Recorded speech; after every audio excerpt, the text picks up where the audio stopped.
Hey guys, finally ফালাকপুর page থেকে আমি মধু নিয়ে আসলাম। আজকে এটা রিভিউ করব, আপনারা দেখেন।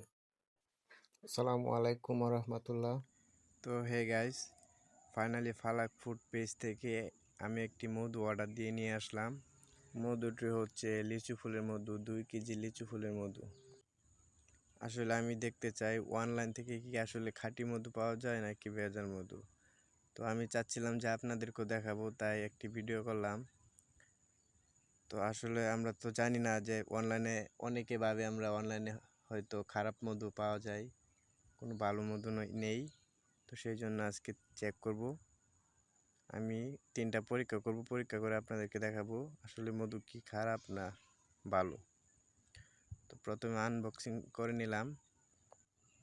আনবক্সিং শেষ হওয়ার পরে আপনাদেরকে দেখাচ্ছি চেক করে আসলে কি মধু কি খারাপ না ভেজাল। তো এখন প্রথম পরীক্ষা শুরু করি। দেখেন,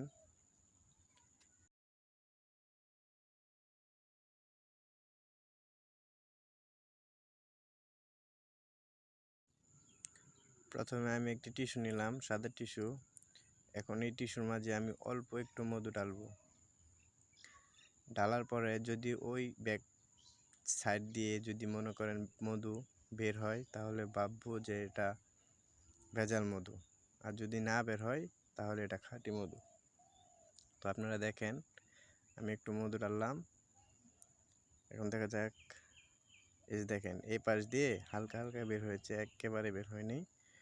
এই যে দেখেন, যদি এটা মধু না হয়ে পানি হতো বা অন্য কোনো ডুপ্লিকেট মধু থাকতো, তাহলে সাথে সাথে এই দিক দিয়ে আর কি আপনার বেশি পড়তো। আচ্ছা, প্রথম টেস্ট শেষ, এখন দ্বিতীয় টেস্ট শুরু করি। এই যে দেখেন, হাতে একটু চুন নিলাম। এখন চুনের উপর একটু মধু ঢালবো। তারপরে মধু ঢালার পরে হালকা হালকা করে একটু ডালা দিব। যদি ডলা দেওয়ার পরে মনে হয় হাতের মাঝে তাপ অনুভব হচ্ছে, তাহলে ভাববেন এটা হচ্ছে আপনার খাঁটি মধু। আর যদি কোনো রকম তাপ অনুভব না হয়, তাহলে ভাববেন এটা একটি ভেজাল মধু। তো আমি যখন ডলা দিয়েছিলাম হাতে, তখন আমার অনেকটাই তাপ লেগেছে, যা আমার মনে হচ্ছে যে হাতে একটা আগুন লেগে দিয়েছে, এরকম গরম লাগছিল। তো আপনারা এরকমভাবে দেখতে পারেন, বুঝতে পারেন। তো এখন 3 নম্বর পরীক্ষা শুরু করি। দেখেন, 3 নম্বর পরীক্ষা করব। একটি টিস্যুর মাঝে হালকা করে এই আপনার মধুটা মিশিয়ে নেব টিস্যুর মাঝে। তারপরে টিস্যুর মাঝে আপনার আগুন ধরাতে চেষ্টা করব। যদি টিস্যুর মাঝে আগুন ধরে যায়, তাহলে ভাববেন এটা আসল মধু। আর যদি না ধরে, তাহলে ভাববেন এটার মাঝে ঝামেলা আছে। তো দেখেন, আমি আগুন ধরাচ্ছি। দেখেন, এই যে হালকা হালকা আগুন ধরতেছে। দেখেন, যেহেতু হালকা হালকা আগুন ধরতেছে, তার মানে এটা আসল মধু। তো আপনারা অনেকে ভাবেন যে অনলাইনে সবই হয়তো ভেজাল।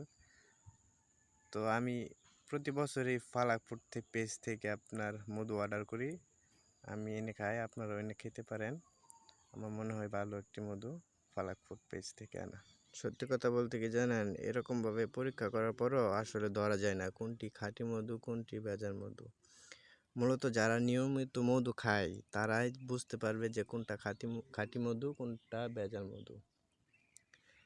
আপনার অনেক ধরনের মধু আছে অনলাইনে। আপনার লিচু ফুলের মধু আছে, সরিষা ফুলের মধু আছে, কালোজিরা ফুলের মধু আছে, সুন্দরবনের মধু আছে, এরকম অনেক ধরনের মধু আছে। আর আসলে এক এক মধুর এক এক রকম টেস্ট। তো আসলে মধুর বৈশিষ্ট্যটা যে জানবে, সে বুঝতে পারবে কোনটা আসল মধু কোনটি ভেজাল মধু।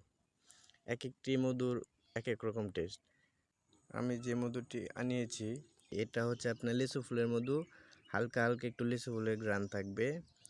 মানে লিচু ফুলের বলতে কি, 80% লিচু ফুলের মধু এবং 20% আপনার বিভিন্ন ফুলের মধু। এই জন্য বলে লিচু ফুলের মধু। আপনারা যদি আনতে চান, তাহলে বিশ্বস্ত একটি পেজ থেকে আনিবেন। তো আমার কাছে ভালো লাগে, তাই আমি প্রতি বছরই আনিয়ে টেস্ট করি। টেস্ট করে খেয়ে আমি অনেক মজা পাই। মানে এক এক সময় এক ধরনের মধু আনি। তো আমি সবটাই খেয়ে টেস্ট করেছি। তো আপনারা চাইলে আনতে পারেন। ধন্যবাদ, ভালো থাকবেন সবাই। আসসালামু আলাইকুম রহমতুল্লাহি ওয়া বারাকাতুহু।